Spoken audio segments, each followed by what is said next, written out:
1월 9일 월요일 주님의 교회 말씀 묵상입니다. 민수기 5장 11절부터 19절까지 말씀.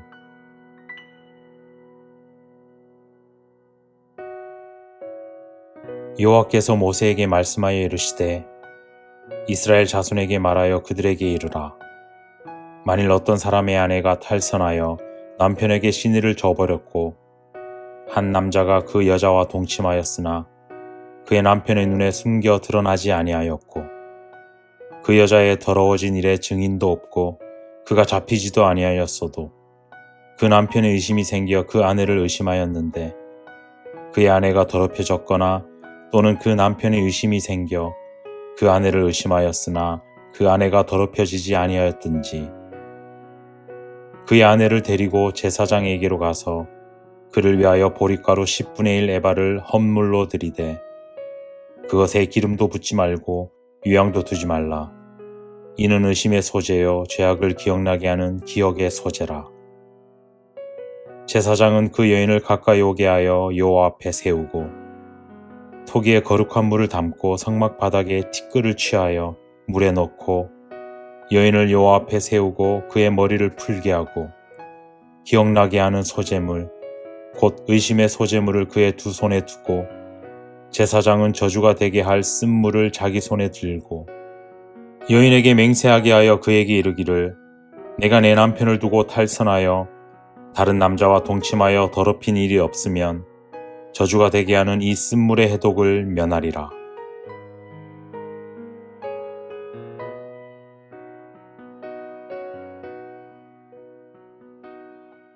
샬롬. 오늘도 말씀과 함께 동행하는 귀한 성도님들을 마음 다해 축복합니다. 새로운 한 주가 시작되었습니다. 이번 한 주간도 말씀을 붙들고 씨름하며 나아갈 때 주님께서 오늘 우리가 살아갈 믿음과 지혜를 부어주실 줄로 믿습니다. 우리는 계속해서 민수기 말씀을 살펴보고 있습니다. 민수기를 보면 어려운 내용들, 이해가 가지 않는 부분들이 참 많이 등장하죠? 여러 가지 이유가 있겠지만은 핵심적인 이유는 시대적인 상황이 오늘날과 많이 다르기 때문입니다. 잘 아시는 것처럼 이스라엘 백성들은 이집트에서 노예로 오랜 세월을 보냈고 하나님께서는 그들을 출애굽시켜 주셨죠. 이에 하나님께서는 이스라엘 백성들을 완전히 새로운 삶으로 변화시키십니다. 이집트에서 가지고 있었던 생각들과 어떤 가치관들, 삶의 방식들을 모든 것들을 바꾸시고 이 이스라엘 백성들을 거룩한 나라로, 거룩한 백성답게 살아갈 수 있는 방법들을 알려주시는 것입니다. 오늘 본문 말씀도 이런 측면에서 바라보면 이해하기가 쉽습니다. 본문 말씀을 한번 살펴볼까요? 민수기 5장 11절에서 13절까지 말씀인데요. 제가 한번 읽어드리겠습니다. 여호와께서 모세에게 말씀하여 이르시되 이스라엘 자손에게 말하여 그들에게 이르라. 만일 어떤 사람의 아내가 탈선하여 남편에게 신의를 저버렸고 한 남자가 그 여자와 동침하였으나 그의 남편의 눈에 숨겨 드러나지 아니하였고 그 여자의 더러워진 일에 증인도 없고 그가 잡히지도 아니하였어도.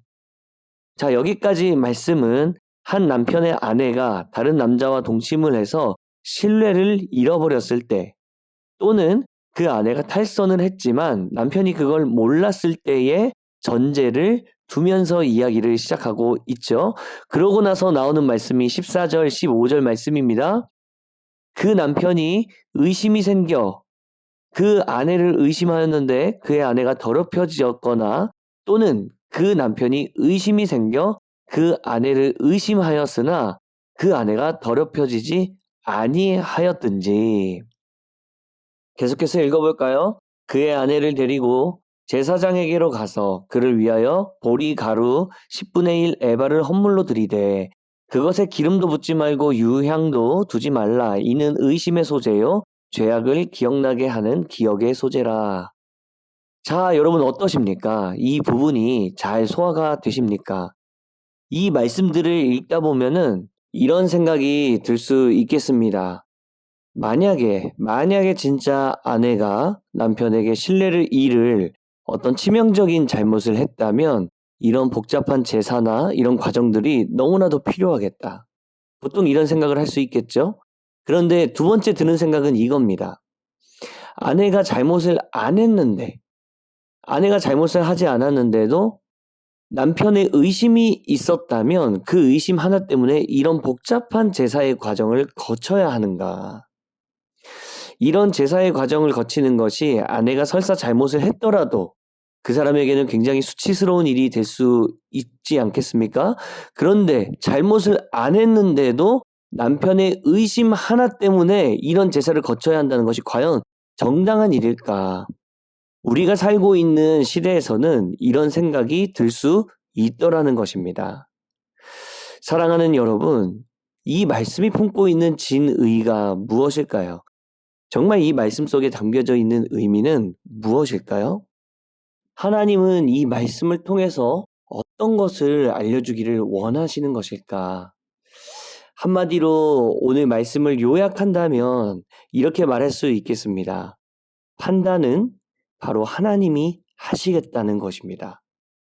다시 말해서 너희 가정에서 옳고 그름을 판단하는 것은 남편, 너가 아니라 바로 나 하나님 여호와다라는 것을 알려주는 말씀이다라는 것이죠. 이게 무슨 이야기냐면 고대 중동 사회에서는 남편이 그 가정의 왕이었다고 합니다.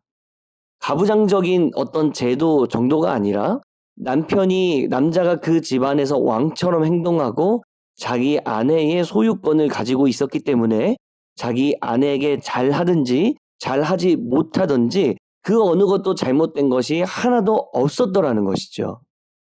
한 자료를 보니까요. 그 당시에는 남편이 의심만 하더라도 아내를 자기 마음대로 처벌할 수 있는 권한이 남편에게 있었다라고 이야기합니다. 이게 얼마나 끔찍한 이야기입니까? 그 당시 살아가고 있는 이 자매들은 얼마나 힘들게 살아가고 있었다는 이야기입니까? 증거가 없습니다. 잘못한 증거가 없는데도 남편의 의심 하나 때문에 처벌을 해야 된다는 것, 처벌을 받아야 한다는 것은 그 시대상이 얼마나 악했는지를 보여주는 상징적인 이야기더라는 것이죠. 아마도 이스라엘 백성들은 중동 지방에서 특별히 이집트에서 이런 문화를 습득했던 것으로 보여지는 것 같습니다. 그런데 하나님은 그 가치관이 아니라는 것입니다. 그 가치관이 너무나도 잘못되었다는 것이죠. 가정 안에서 일어나는 일들을 판단하는 이는 남편의 고유한 권한이 아니라 바로 나다. 나 하나님 여호와가 너희 가정의 머리이며 너희 가정의 주인이다라고 이야기하신다는 것입니다. 그래서 남편, 너가 아무리 의심이 생기더라도 그 자리에서 너가 아내를 향해 할 수 있는 것은 아무것도 없다. 남편들의 주도권을 하나님께서 가져가신 사건, 이것이 오늘 민수기에서 발견할 수 있는 이야기더라는 것이죠. 그런 면에서 이 말씀이 참 특별하게 다가옵니다. 민수기 5장 14절 말씀을 다시 한번 읽어드릴게요. 그 남편이 의심이 생겨 그 아내를 의심하였는데 그의 아내가 더럽혀졌거나 또는 그 남편이 의심이 생겨 그 아내를 의심하였으나 그 아내가 더럽혀지지 아니하였든지. 여기서 어떻게 해야 되는 겁니까? 옛날 같았으면 남편이 알아서 처벌을 하고 자기 마음대로 그 아내를 주장했을 것입니다. 그러나 하나님은 그걸 막으시는 겁니다. 15절 말씀에 보니까요. 그의 아내를 데리고 제사장에게로 가서 너 스스로 하지 말라는 거예요. 내가 스스로 판단하지거나 내가 스스로 처벌하지 말라는 겁니다. 그 아내를 데리고 제사장에게로 데리고 가라. 무엇입니까? 하나님 앞에 나아오라는 것이죠. 모든 최종 결정은 바로 내가 하겠다라는 이야기입니다. 그런 면에서 저는 마치 이 한마디가 그의 아내를 데리고 제사장에게로 가서 이 한마디가 그 시대를 살아가고 있는 아내들을 안전하게 보호하시는 하나님의 손길로 느껴지는 것입니다. 나에게 잘해주는 남편을 만나서 행운이 있는 것이 아니라 나에게 잘 못해주는 남편을 만났다고 해서 그것이 불행한 것이 아니라 이거는 시스템 자체가 너무나도 잘못되어 있다는 것이죠. 이 가정의 주인은 남편이 아니라 아내 입장에서는 나의 주인은 남편이 아니라 바로 하나님이시다. 그 이후 하나님의 계획은 참 아름답게 펼쳐졌고 그나마 우리가 사는 지금 이 시대는 남녀가 평등한 사회를 이루어 가고는 있지만 그럼에도 불구하고 오늘 이 말씀은 여전히 우리에게 영적으로 시사하는 바가 너무나도 크다는 생각을 갖게 됩니다. 사랑하는 성도 여러분, 가정의 주인은 사람이 아닙니다. 가정을 만드시고 창조하신 분은 바로 여호와 하나님이십니다. 그래서 우리 가정에는 우리의 뜻이 이루어지는 것이 아니라 사람의 뜻이 이루어지는 것이 아니라 하나님의 뜻이 이루어져야 하고 하나님의 계획이 펼쳐져야 하며 하나님의 기쁘신 뜻이 가득해야 하는 곳, 바로 천국 가정을 소망해야 하는 곳이 바로 우리 가정이다라는 이야기입니다. 여전히 가정 안에서 아픔과 눈물과 상처가 가득하고 있다면 여러분 한번 돌아보시길 바랍니다. 우리 가정의 영적인 질서는 지금 바로 세워져 있습니까? 하나님이 우리 가정의 주인이십니까? 아니면 사람이 우리 가정의 주인인 노릇을 하며 자신을 주장하고 있습니까? 모든 몸은 머리가 원하는 대로 움직여야 합니다. 그것이 바로 건강한 몸입니다. 사랑하는 성도님들의 가정이 건강한 하나님의 몸이 되시길 주님의 이름으로 축복합니다. 하나님을 주인 삼아 그분의 말씀과 그분의 계획이, 그분의 아름다운 뜻이 펼쳐지는 아름다운 천국 가정이 다 되시기를 주님의 이름으로 간절히 축복합니다. 함께 기도하겠습니다. 살아계신 하나님, 하나님은 예전부터 지금까지 우리의 주인으로 다가오심을 믿습니다. 내 삶의 영역에서, 내 가정에서, 내 작은 행동조차도 하나님의 기쁘신 뜻이 이루어지는 놀라운 인생이 되기를 간절히 소망합니다. 여전히 내 삶의 운전대를 내가 붙들고 있다면 과감하게 내려놓는 은혜가 있게 하여 주시옵소서.